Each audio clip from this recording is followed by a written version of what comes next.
前不久发生在莫斯科的这个恐怖袭击事件，事发之前呢，其实美国已经向俄罗斯发出过非常明确的预警。不过很可惜的是，这个警告被忽略了。这个事件虽然是一个悲剧，不过再一次的向我们证明了美国情报机构的专业能力。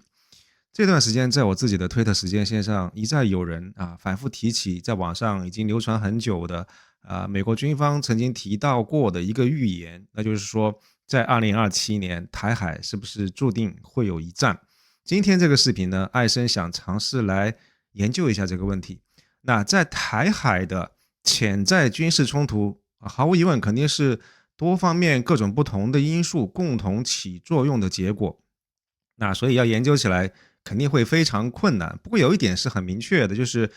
台海到底会不会开战，很大程度上取决于我们的当今圣上他的个人的意愿和他自己的决策。所以要揭开到底会不会开战这个谜题，我会尝试从习主席的这个视角来思考问题。也会用到不同的工具，例如说风险管理博弈论跟决策树等等，来帮我们得到一个尽可能靠谱的一个分析结果。顺便说两句其实网上关于台海到底会不会开战这方面的讨论非常非常多不过我看到多数人都是在宣泄他们的情绪比如说非常意气用事的把习近平想象成低能胆小说他是什么小学生博士或者是把一些无关紧要的事情，比如说这个跨海峡这个渡海登陆作战有多么多么的困难，然后解放军的士兵都是独生子女，还有就是什么共产党的贪官藏在海外的金库都来不及处理，所有这些鸡毛蒜皮的事情反反复复被网友提出来，当作是这个台海绝对不可能开战的一个理由。我今天想做的这个事情呢，其实是不吹也不黑，然后不预设亲中或者亲台的任何立场，我也完全不想被这个所谓的价值判断跟道德取向来绑架。我只想用比较这个冷酷的、冰冷的一些事实跟数字，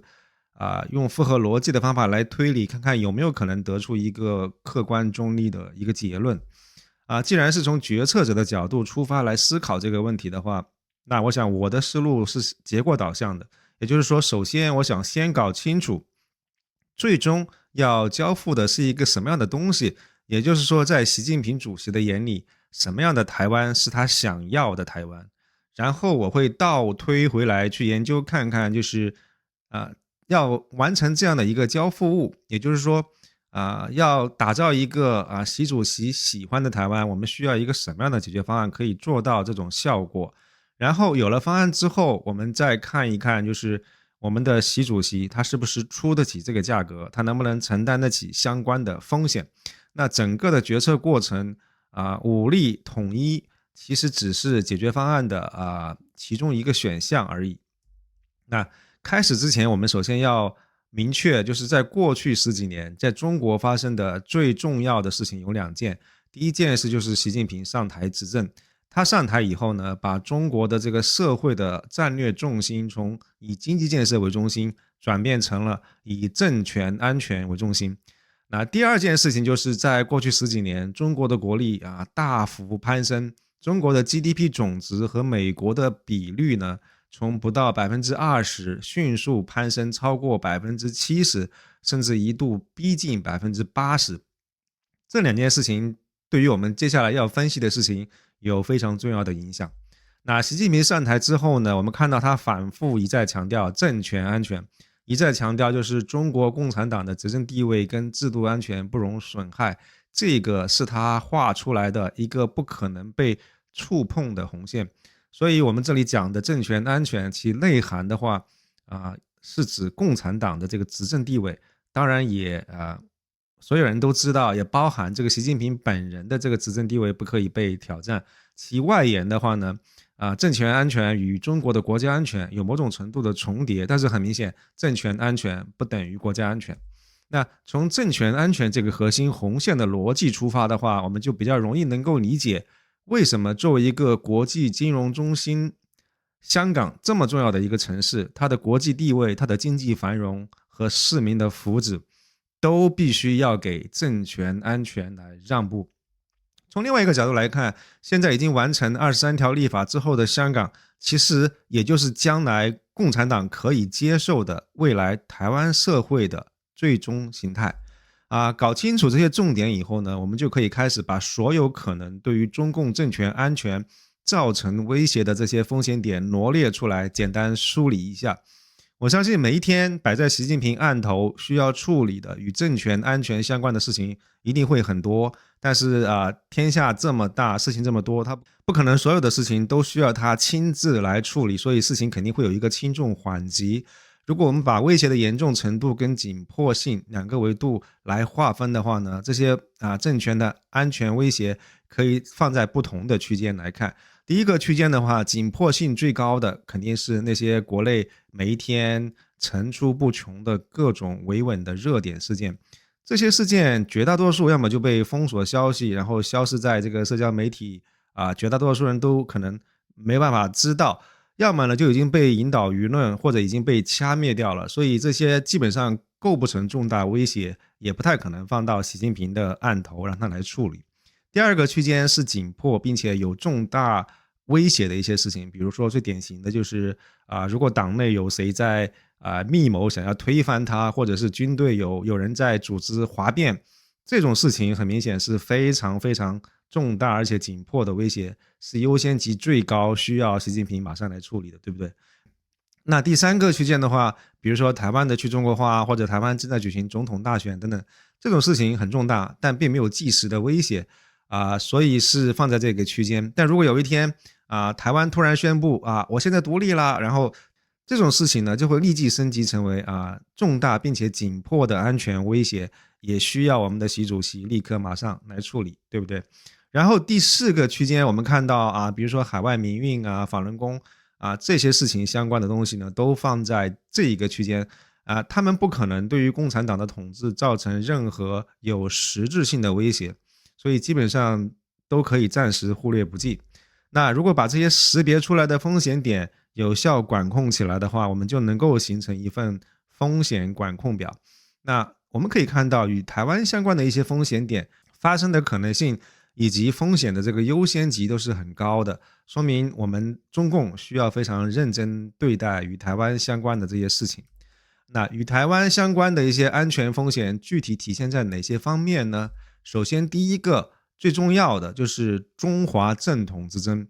虽然考虑到这个国际政治的现实情况跟过去几十年的一个实际控制的这么一个状况，那现在来说中华人民共和国的合法性在国际上不是那么容易受到挑战的。不过从纯粹理论的角度来看，我们可以想象一下，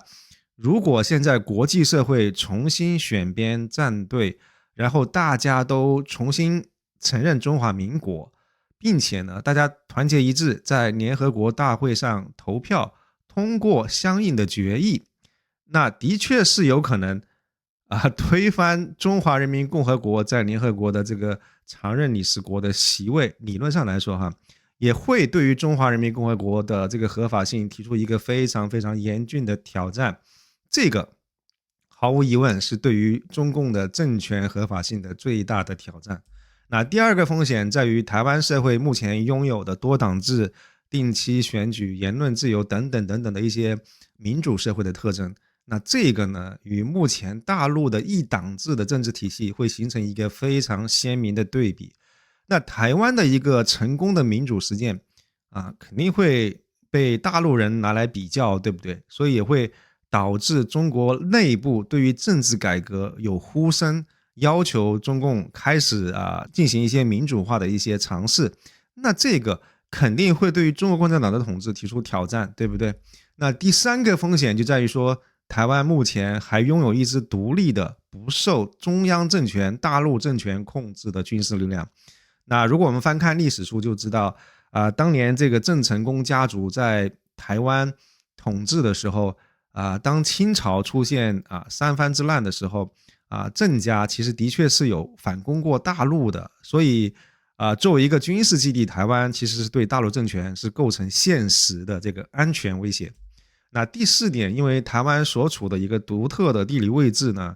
它决定了在将来的中美争霸的地缘政治当中，台湾的地位非常非常特殊。如果中国想要突破第一岛链，那势必一定要拿下台湾，也绝对不可能允许任何的外国势力来控制台湾。所以从以上这几个方面可以看到，就是中国共产党必须要解决台湾问题，这是一个现实的非常切实的威胁，并不是表面上讲的一些非常冠冕堂皇的什么祖国统一啊，什么这个两岸团聚啊，这些好听的话，只是一个放在表面的一个官样文章。那现在我们设想一下，假设统一完成了，那我们的习主席到底想要一个什么样的台湾呢？要消除台湾对于中共政权安全的威胁的话呢，我们的台湾社会肯定不可以保留第一民主选举制度，第二独立的军事力量，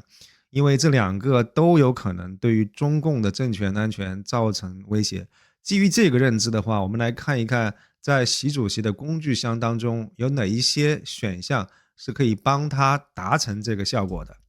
那首先第一个就是和平统一，对不对？那如果两岸真的有一天能够主动坐下来谈判的话，当然是两岸的幸事。但是我很难想象，就是台湾这边会愿意主动接受大陆的社会主义改造，放弃民主制度，然后会愿意让大陆来收编台湾的军事力量。任何一个有理性的，我相信台湾人都不会愿意接受这种统一方案，除非台湾是被迫要签下这么一个城下之盟。而城下之盟那其实并不是和平统一两岸就是谈判的一个结果，那是武力统一的结果。对，那第二个选项就是维持现状。我相信在以前胡温的年代以经济建设为中心的时候大陆的经济发展特别快，时间在大陆这一边，所以他并不着急去统一，只要台海能够维持现状，不给大陆制造麻烦，那这种维持现状是大陆可以接受的。但是现在当我们习主席把战略重心转移到以维护政权安全为绝对的核心的话，那想要继续维护现在台海的现状，我觉得不再是一个可以接受的选项。那我们在工具箱当中最不想见到的这个选项肯定是使用武力，因为所有人都知道，如果使用武力来统一的话，代价会非常非常大。但是我们现在不用道德的观点来绑架我们自己纯粹从一个实用性的角度来看的话，是不是不得不承认，只有使用武力才有可能强迫台湾人放弃民主制度，放弃他们独立的军事力量呢？我想答案是很明显的，对不对？那接下来我们换一个角度来想一想，就是是不是从中国的国家利益出发，使用武力采用这种战争策略是不是最优解呢？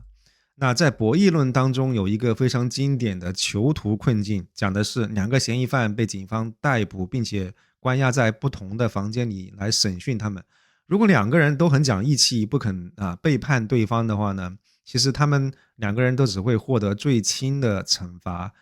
比如说被判2年。那这是他们最优的一个策略选择。不过很可惜现实当中绝大多数人都会计算自己的利益最大化，然后绝大多数人也会因为他们的算计呢而选择背叛。最终的结果就是两个人都获得了更长的刑期，每个人都被判刑5年。这个就是在经济学当中非常经典的一个博弈论的一个经典的案例。那如果我们把中国跟台湾放在这个博弈论的框架来分析的话，就会发现台海两岸也是一个典型的囚徒困境的这么一个情况。台湾其实可以选择跟大陆合作，或者可以选择对大陆强硬的这种策略。那大陆的话呢，可以选择和平，也可以选择战争。如果海峡两岸都本着最大的善意，愿意体谅对方，愿意合作，愿意包容的话呢，其实就算不统一，那海峡两岸也会是双赢的局面，这当然是非常理想的一个状态问题是在现实生活当中，当大陆选择和平策略的时候，台湾岛它选择强硬策略能给自己带来最大的利益，而反之，当台湾愿意合作的时候呢，大陆选择战争策略也能够最大化自己的利益。就算台湾选择强硬的策略的时候，大陆选择战争策略也不会吃亏。所以台湾和大陆在这个博弈当中，在这个囚徒困境当中，最终走向一定会是演变成大陆嗓门越来越大，然后动不动就进行军事威慑，而台湾呢对大陆越来越反感，然后去中国化走得越来越远，直到对方到了某一个时间点之后都不再能够回头，然后整个事情演变成一个悲剧。所以这个博弈论的经典问题呢，其实证明我们人类明明知道什么事情是正确的应该做的事，但往往因为人的这个贪婪和自私最终做出来的决定不是一个明智的决定，结果呢往往会导致一个最坏的这么一个情况。这是在台湾问题上我个人最不希望看到的一个结果。那美国呢作为台海冲突的第三方，他的战略目标是想遏制中国的崛起，并且保持美国对于亚太地区的这个影响力跟主导力量。那所以两岸和平统一甚至哪怕两岸不是统一只是说对方和中共济这种局面，其实都不符合美国的战略利益。那其实最好的一个做法就是他鼓励台湾采取强硬措施，经常制造一些麻烦，但是不至于破局，不需要两岸一定要武力对峙，这种情况才是最符合美国的国家利益的。那其实美台之间的关系也挺微妙的之所以美国现在有意不愿意给台湾一个明确的防卫承诺，在我看来也是因为台湾它并不是美国的核心利益，所以一旦台海真的发生军事冲突的时候，模糊承诺能让美国有足够回旋的空间，也就是说他到时候可以选择是不是真的要介入这个台海冲突。那博弈论其实已经给我们证明了大陆采取战争的策略能够让其利益最大化，但因为在以前美国在台海有非常强大的一个军事存在，那个时候大陆哪怕真的有心使用武力来统一，但也没有这个实力所以是有心无力。当然呢情况在这10几年发生了很大的变化。目前来说，中美的实力对比的变化已经导致美国想要继续在台海维持军事实力的平衡变得越来越困难。所以少了制约的力量之后中国现在不但有这个意愿，也有能力在台海实施它的这个战争策略。在中国有了这个意愿，有了这个能力之后，接下来我们要评估一下有没有这个可行性。我们需要先剖析几个关于台海战争的最关键的几个点，也是比较常见的一些迷思。首先第一点，很多人都会质疑说共产党到底还有没有打仗的勇气跟决心你现在习近平都已经坐上皇位了，你好好过你的小日子不好吗？你为什么一定要冒着这个失掉政权的风险来打这个仗？搞不好这一仗打下来，你不但不能够继续做皇上，你反倒有可能被人推翻。那其实我觉得这个问题对于我来说没有什么好讨论的，因为你随便翻一下历史书，你就可以看到很多的案例来证明，就是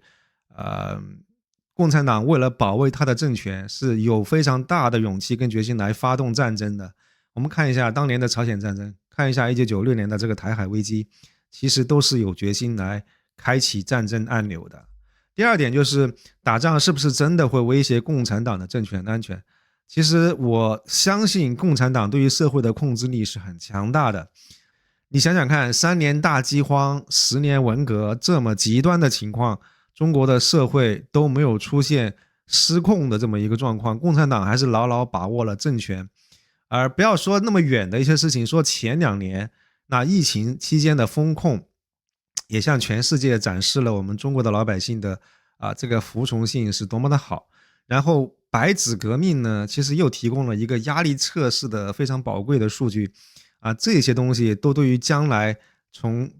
和平时期转向战时时期的这个社会控制提供了非常宝贵的数据跟演练机会。那美国到底会不会参战？这是一个我们在评估台海战争的时候非常非常重要的一个关键点。我们在前面曾经提到过，就是台湾它并不是美国的核心利益。那对于美国来说，台湾的地位大概相当于是美国的战略合作伙伴吧，那大概跟沙特或者印度的地位相当不要说跟这个五眼联盟相比，那甚至跟日韩这些地区盟友相比，它这个重要的等级也不是一个平面上的。那所以可以想象，对于不同等级的盟友，他美国的防卫承诺也不一样是不是书面承诺，是不是明确的承诺等等。那历史上美国也的确几次都曾经放弃过，甚至背叛过台湾，所以我们并不需要过高的估计美国保卫台湾的这个决心，尤其是考虑到将来总统选举以后换了特朗普上台之后，就更不太好说了。那美军派兵参加台海战争的这个概率，我个人估算85%这个数字应该是比较合理的。就算美军真的参战，其实也很大可能会中途退出。那根据我的粗略统计历史上美军中途撤出跑路的这个比例大约是20%到30%，包括这1-2年前让我印象非常深刻的那个阿富汗的大溃退不过不同于之前的这个阿富汗战争、索马里战争，这些对手都相对很弱。那在将来的台海冲突当中，美国要面对的对手更强大，战争的烈度更猛，伤亡更大。那对于国内的这些民意尤其是中国这么广袤的市场可以用来交换的利益又足够大，所以美国跟他的盟友其实被分化瓦解的这个概率也更高一些。所有这些因素放在一块儿，我觉得我估算美军坚持到底不跑路的概率有70%，这个也算是相当合理了。那最近当然有人放风出来说什么美军一旦台海开战之后会主动攻击中国本土，甚至不惜主动发起核打击。我觉得这种说法真的就只能听听而已，千万不要当真因为你想想看，现在在可以互相确保摧毁的前提下美军有没有什么可能会为了一个非核心利益的东西去攻击核大国？这种说法真的是千万不要当真可信度是无限趋近于零的。那所以台海开战最终到底谁会赢呢？我发现各家兵棋推演的这个结果差异性实在是太大了。比如说之前就马英九说起过兰德公司18次兵推中国全胜，又比如说美国的另外一个智库 CSIS， 它设定了24种不同的战场的情景，中国只赢了2次。然后根据最新最权威的这个兵棋推演，实际上是在2023年4月份由美国众议院组织的一个攻台演练，结果呢就是哪怕美军动用了全球的6个航母战斗群，最终也是损失了3个航母舰队，然后还不得不战败之后撤离台海。所以呢，这个地方我们看一下兵棋推演，不同的智库它肯定会有自己的政治倾向，也有它的一些利益冲突，但你总不能说国会由2党组织的这个兵棋推演是故意整输了，然后好伸手向国会要钱，对吧？因为人家国会自己就是管钱袋子的，对不对？那所以如果综合一下历年各家兵棋推演的这个结果的话，我们就会发现在2018年以前，美国跟台湾的这个胜算会更大，而过了这个时间点之后，美台想要获胜的这个难度越来越高了。所以综合起来，各家智库的普遍共识就是中国军事实力的发展在这几年实在是太猛了对于美军构成了越来越实质的威胁，所以变成这个台海战争的战场胜负会越来越难以预料你说战场形势瞬息万变，不要说24种情景呢，我觉得就算200种你也不能够穷举，对不对？所以在微观层面想要预测胜负的确是非常有难度，不过我觉得在宏观层面来看的话就相对来说简单一些。比如说以2战时期日本的国力来看，最巅峰的时候它的 GDP 占美国的 24%， 即便如此呢，日本也可以基本上控制住西太平洋的广袤领土，其中就包括台湾。所以如果当前中美 GDP 的比值超过 70% 的情况下，中国它以举国之力去攻击台湾岛，就算在微观层面可能会有反复，一会儿失败了，一会儿成功了，一会儿败退之后再重新进攻，我觉得在宏观层面的话，中国拿下台湾岛只是时间早晚的问题，对不对？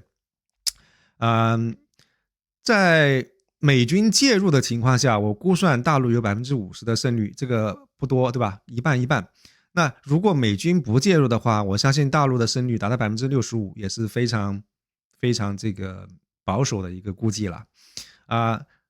我相信很多人会说啊，美国的军事实力很强大，没有问题。我相信很多人都会就是提醒我说啊，你看美国的军事实力是非常强大的啊，你中国目前没办法跟他比，没有错。但是我们也要知道，就是美军在全球各处的这个部署是相当分散的，然后它在全球范围内需要应对的冲突、需要保护的盟友也是相当的多。所以考虑到这个问题的话呢，50%的胜率和65%的胜率，似乎看起来比较保守。不过另外一点就是因为考虑到他美国的盟友多嘛，所以他一旦参战肯定是组团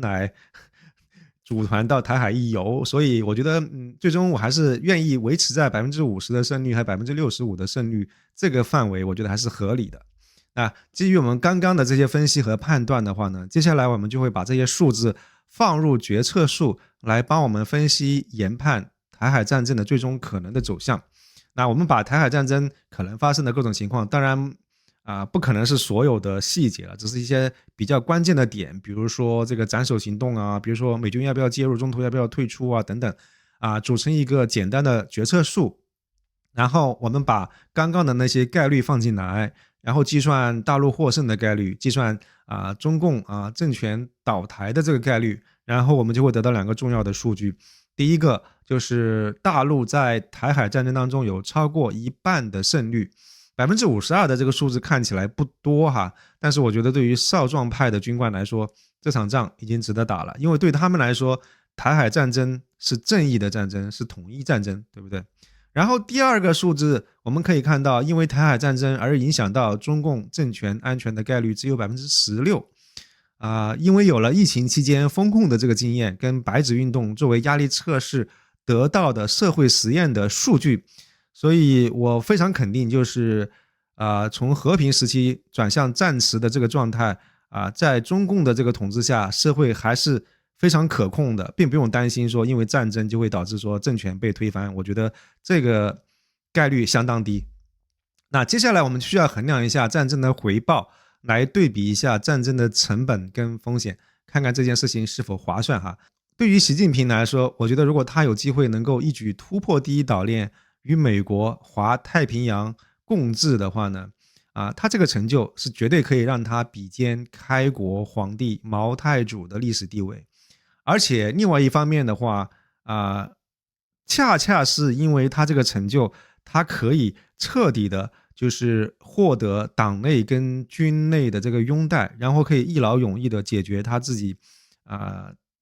党内或者军内的威胁。我觉得这个诱惑对于他来说，对于一个独裁者来说是非常难以抵挡的。对，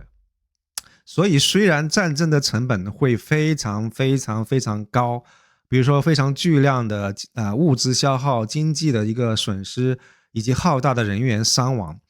不过我觉得这些事情对于最高决策者来说都只是一些数字而已。我倒不是说他们没有人性，而是在心理学上有一些概念是可以解释这个事情，就是有一个效应叫做感知缩减效应。意思就是说，当我们面对大规模的这个人员伤亡的时候我们的同情心跟关注度